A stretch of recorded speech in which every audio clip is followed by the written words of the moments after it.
पत्नी के गांव लौट जाने के बाद मैं अकेला पड़ गया था।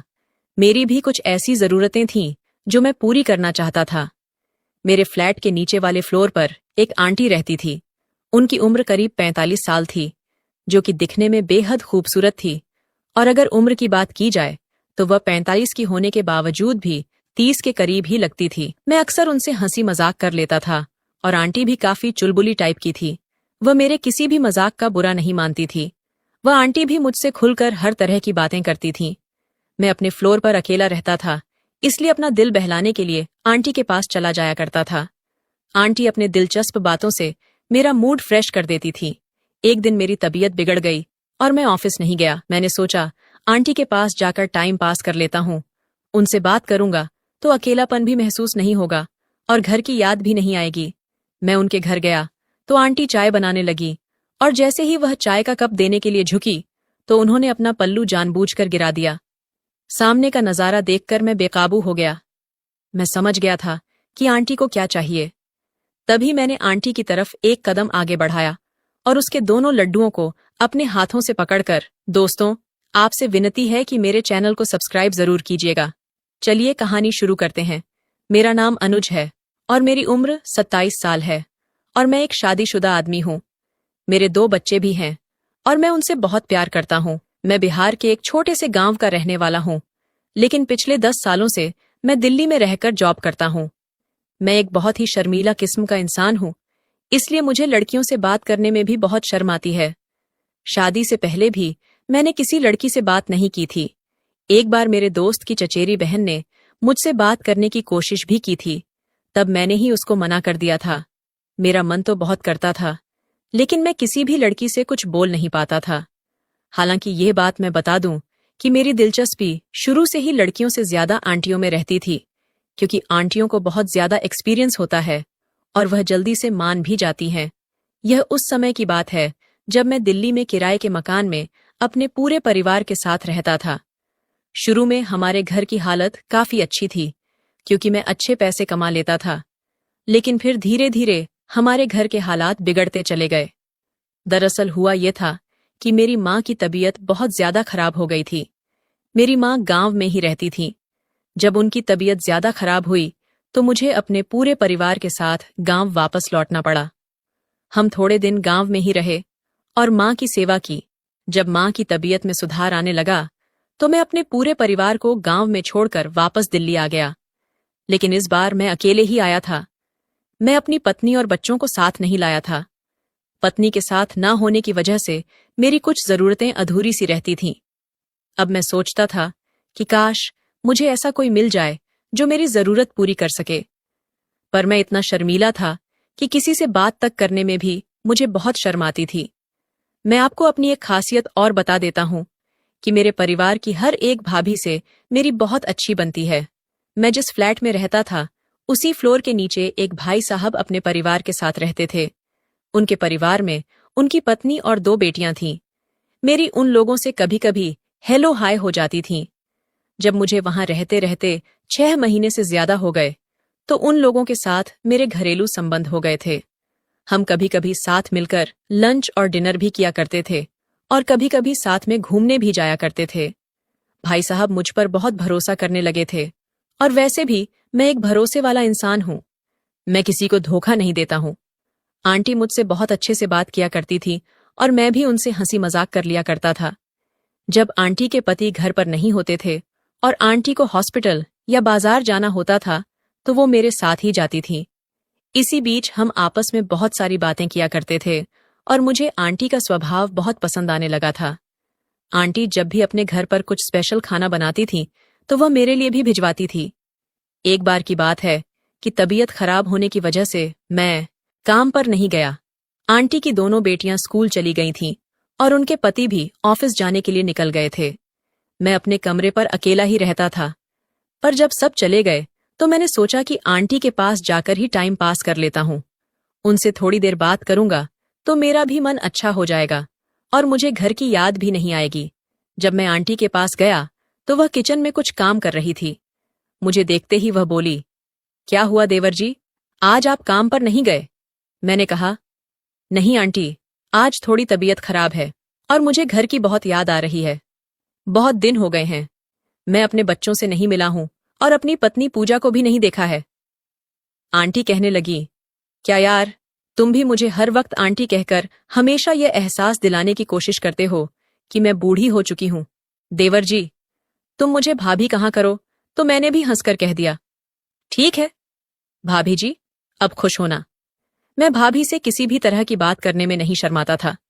इसीलिए मैंने उनसे कहा, भाभी, आपको तो पता ही है कि हर आदमी की एक जरूरत होती है और मेरी पत्नी भी बहुत दिनों से मेरे पास नहीं है। कभी कभी तो लगता है कि उड़कर उसके पास पहुंच जाऊं। और इतना कहकर मैं हंसने लगा। वह बोली, बात तो आप सही कह रहे हो देवर जी, मैं समझ सकती हूं कि आप पर क्या बीत रही है। आप थोड़ी देर यहीं पर बैठो, मैं आपके लिए चाय बनाकर लाती हूं। आपको चाय पीकर थोड़ा अच्छा लगेगा। इतना कहकर भाभी चाय बनाने चली गई। मैं भाभी को ही देख रहा था। वह बहुत ही प्यार से मेरे लिए चाय बना रही थी। थोड़ी देर बाद वह कुछ लेने के लिए झुकी तो उनका वह नजारा देखकर मेरी तबीयत थोड़ी थोड़ी ठीक होने लगी थी।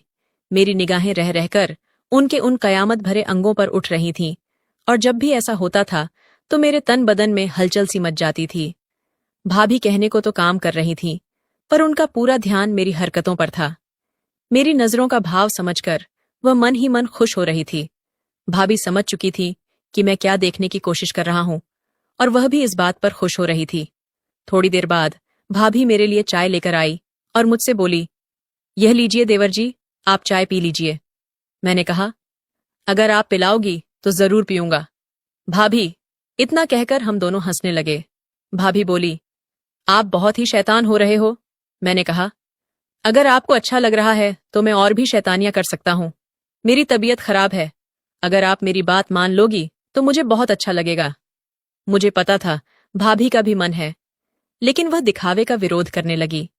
थोड़ी देर बाद जब वह चाय का कप उठाने के लिए झुकी तो उन्होंने जानबूझकर अपना पल्लू गिरा दिया। अब तो मेरी हालत और भी ज्यादा खराब हो चुकी थी। मैंने कुछ भी न सोचते हुए उनको जल्दी से गोद में उठा लिया और कमरे में ले गया और उनसे जी भरकर प्यार किया। मैंने बहुत मेहनत की थी, तब जाकर उनको खुश कर पाया। मेरी मेहनत देखकर भाभी बोली, अरे देवर जी, आपकी पत्नी तो आपसे बहुत खुश रहती होगी। तुम्हारे भाई साहब तो मुझ पर ध्यान ही नहीं देते हैं। मैं बिन पानी की मछली की तरह तड़पती रहती हूँ और उनका मुझ पर तो कोई ध्यान ही नहीं रहता है। ऑफिस से आते हैं और खाना खाकर चुपचाप सो जाते हैं। मैं उनके लिए तैयार बैठी रहती हूँ, पर वो मेरी तरफ देखते भी नहीं है। मैंने कहा, कोई बात नहीं भाभी जी, अब से मैं आपको सब कुछ दूंगा जो आपको मिलना चाहिए। इतना सुनकर भाभी मेरे गले लग गई। अब तो यह सिलसिला रोज ही चलने लगा था।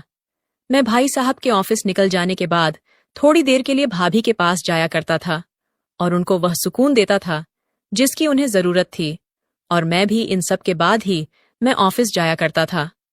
कभी कभी भाभी को यह डर सताता था कि मैं कहीं किसी को कुछ बता ना दूं।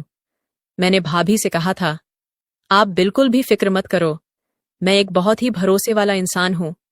मैं औरतों की बहुत कदर करता हूं और मैं आपको कभी भी धोखा नहीं दूंगा।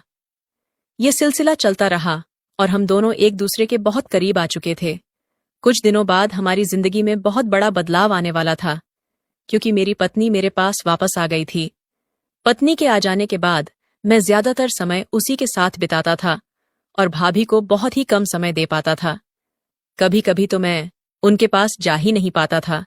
मेरी पत्नी को भी शायद अब शक होने लगा था कि जरूर उसके पीठ पीछे मैं कुछ अजीब हरकतें कर रहा था।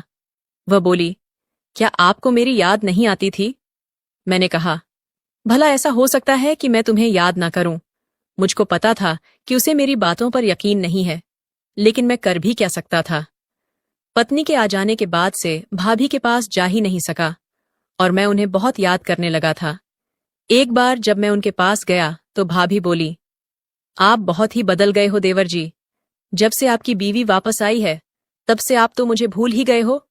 मैंने कहा, ऐसी कोई बात नहीं है भाभी, मेरी पत्नी को मुझ पर शक होने लगा है और वह मुझको आपके पास नहीं आने देती है।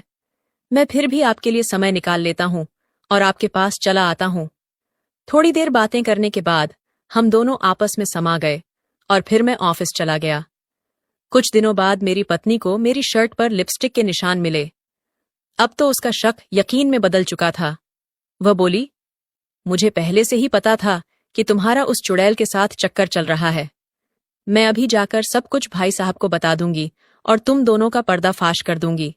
मैंने कहा, प्लीज तुम ऐसा कुछ भी मत करो, मैं अब कभी भी उनसे बात नहीं करूंगा। वह इतना गुस्से में थी कि रोने लगी और बोली, मैं गांव में आपकी मां की सेवा करने में लगी हुई थी, आपके बच्चों को पालने में लगी हुई थी, और आप इधर मुझे धोखा दे रहे थे, दूसरी औरत के साथ नैन मटक्का कर रहे थे। क्या आपको जरा भी शर्म नहीं आती? क्या यह जरूरतें आपके लिए इतनी ज्यादा जरूरी हैं कि आप अपनी पत्नी को धोखा दोगे? अरे, अगर मैं इतने दिनों तक आपके बिना रह सकती हूं तो आप क्यों नहीं रह सकते? आपने मेरे बारे में एक बार भी नहीं सोचा, अपने बच्चों के बारे में एक बार भी नहीं सोचा। अगर फिर भी आपको उस औरत से इतना ही प्यार है तो आप मुझसे कह दीजिए, मैं अभी के अभी यह घर छोड़कर चली जाऊंगी और आपकी जिंदगी में कभी भी वापस नहीं आऊंगी। औरत सब कुछ बर्दाश्त कर सकती है, पर अपने पति का बंटवारा बर्दाश्त नहीं कर सकती, और यह मैं भी बर्दाश्त नहीं करूंगी। अगर आपको मेरे साथ रहना है तो मेरा ही बनकर रहना होगा, नहीं तो आप मुझसे कह दीजिए, मैं गांव चली जाऊंगी और वहीं रहकर आपकी मां की सेवा करती रहूंगी।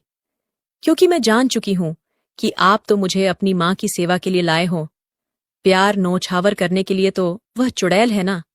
मैं समझ चुका था कि मैं अपने कुछ पलों की जरूरत के लिए अपनी पत्नी का दिल दुखाया है। मैंने उससे माफी मांगी और बोला, आगे से कभी भी ऐसा नहीं होगा। तुम कहीं भी मत जाओ और मेरे साथ ही रहो। तुम मेरे लिए सब कुछ हो, हमारे बच्चे मेरे लिए सब कुछ हैं। मैं तुम लोगों के बिना जिंदगी नहीं जी पाऊंगा। इसके बाद से मैं कभी भी भाभी के पास नहीं गया। मैंने भाभी को भी सारी बात बताई और भाभी से भी माफी मांगी। अनुज और रिया की कहानी का आरंभ बेहद साधारण था, लेकिन जैसे जैसे दोनों एक दूसरे के करीब आते गए, एक गहरी भावनात्मक जुड़ाव और लगाव पनपने लगा, जो खुद उनके लिए भी अचंभित कर देने वाला था। अनुज के बड़े भाई से शादी के बाद रिया उस परिवार में आई और परिवार के सभी लोग उसे बहुत पसंद करते थे। वह सरल, समझदार और हर किसी की मदद करने वाली थी। अनुज, जो उससे कुछ साल छोटा था, अपने परिवार में सबसे अलग स्वभाव का था। थोड़ी मासूमियत, थोड़ी नादानी और कभी कभी मनमर्जी करने वाला। रिया ने अनुज में वो सरलता और अपनापन महसूस किया जो शायद किसी और में नहीं था। एक दिन परिवार में सभी लोग बाहर गए थे और घर पर केवल अनुज और रिया ही थे। रात के समय बिजली चली गई और दोनों एक ही कमरे में मोमबत्ती की हल्की रोशनी में बैठे थे। वो पहली बार था जब दोनों ने इतनी देर तक अकेले एक दूसरे के साथ वक्त बिताया। हल्की हल्की बारिश हो रही थी और कमरे में खामोशी छाई हुई थी। अनुज की नजरें रिया पर जा ठहरीं और रिया ने महसूस किया कि अनुज की आंखों में एक गहराई है जो उसे अपनी ओर खींच रही है। उस पल में रिया को खुद से अनजाने में अनुज के लिए एक अलग तरह की भावनाएं महसूस होने लगीं। धीरे धीरे उन दोनों की मुलाकातें बढ़ने लगीं। दोनों के बीच छोटी छोटी बातों से लेकर दिल की बातों तक का सफर तय हुआ। एक बार रिया बीमार हो गई थी और अनुज ने पूरे दिल से उसकी देखभाल की। उसने रिया के लिए अपनी पूरी कोशिश की ताकि उसे आराम मिले। रिया के दिल में अनुज की इस निस्वार्थ सेवा ने एक खास जगह बना ली। अनुज का उसके करीब आना उसे एक अजीब सा सुकून दे रहा था, जैसे वह उसके बिना अधूरी है। एक शाम जब दोनों पास के पार्क में टहलने गए, रिया ने अनुज के हाथ को हल्के से पकड़ लिया। अनुज हैरान हुआ लेकिन कुछ नहीं बोला। दोनों के बीच एक खामोशी थी जिसमें उनके दिल की धड़कनें साफ सुनाई दे रही थीं। अनुज ने धीरे से उसका हाथ थामा और कहा, भाभी, आपके बिना ये दुनिया बहुत सूनी लगती है। रिया ने उसकी ओर देखा और उसके चेहरे पर एक हल्की मुस्कान आई, लेकिन उसकी आंखों में एक गहरा दर्द भी था। उन्हें एहसास था कि ये जो भावनाएं उनके दिलों में पनप रही हैं, उन्हें बाहर आने का हक नहीं है, लेकिन वे दोनों एक दूसरे के साथ का मोह छोड़ नहीं पा रहे थे।